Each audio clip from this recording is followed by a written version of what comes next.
Time now for more of today's top stories. And as we go to air tonight, tens of thousands of people have been evacuated from their homes as New South Wales faces yet another flood emergency.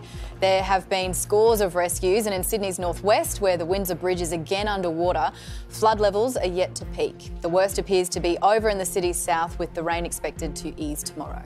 There's no doubt these events are becoming more common, and governments need to adjust and make sure that we respond to the changing environment that we find ourselves in.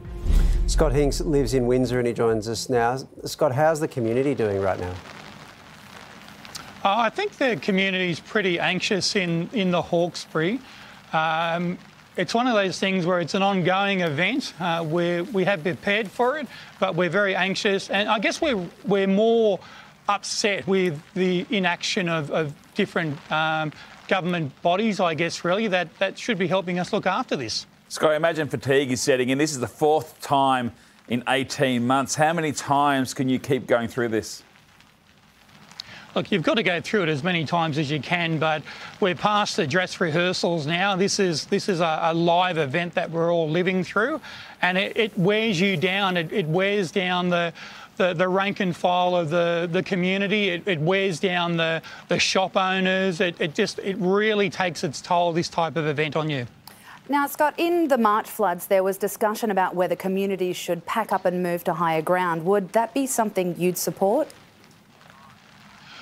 Look, I wouldn't say higher ground. The problem is really, from a local aspect, is the infrastructure. You could move to higher ground, but you're still going to be flooded. You wouldn't be able to get in and out of the area.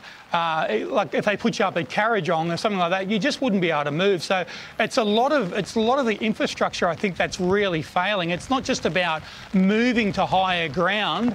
We're kind of all entrenched in where we are. I think a lot of it is really just picking the ball up and providing infrastructure that's going to weather these storms. We know it's going to happen. We get notified time and time again that it's going to happen, and people say, are you prepared?